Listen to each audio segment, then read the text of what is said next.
দেখো অঙ্কে দেওয়া আছে একজন পুরুষ ও একজন স্ত্রীলোক একটি কাজ 33 দিনে শেষ করে। তাহলে একজন পুরুষ এবং একজন স্ত্রীলোক তারা দুজনেই একটি কাজ 33 দিনে শেষ করতে পারছে।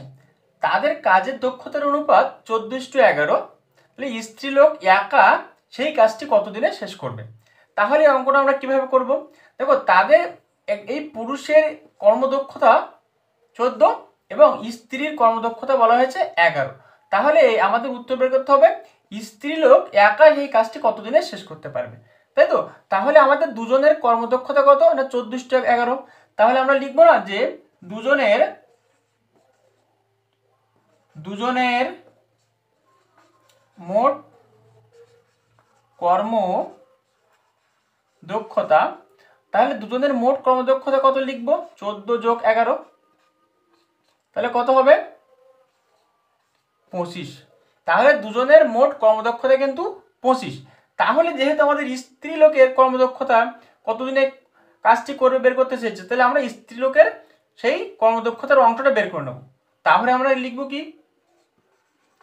স্ত্রী লোকের কর্ম দক্ষতার অংশ কত? তাহলে স্ত্রীলোকের কর্মদক্ষতার অংশ কত হবে? তাহলে দেখো স্ত্রীলোকের কত ছিল 11, তাহলে আমরা এখানে লিখবো 11, তাই তো? আর এখানে লিখবো 25, তাই তো? তাহলে দেখো স্ত্রীলোকের কর্মদক্ষতার অংশ হবে কিন্তু 11/25। এটা কিন্তু স্ত্রীলোকের কর্মদক্ষতার অংশ। তাহলে আমরা কি লিখতে পারি? তাহলে আমরা লিখবো দেখো 11/25 অংশ করে 33 দিনে, তাই তো? তাহলে 11/25 অংশ করছে কত দিনে? 33 দিনে।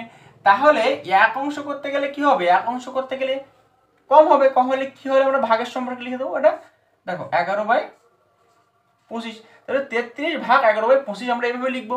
তাহলে আমরা এটা কিভাবে করবো দেখো, তাহলে করবো 33 গুণ, এটা ভাগের সম্পর্কে আছে, এটাকে উল্টে দিলে গুণের সম্পর্কে চলে যাবে। তাহলে লিখবো 25/11, এখানে হবে 33। ওকে, তাহলে দেখো 33 গুণিতক 25/11, তাহলে আমরা এই 11 দিয়ে কাটো 3 হবে, আর 3 দিয়ে 25 গুণ করলে হবে 75 দিন।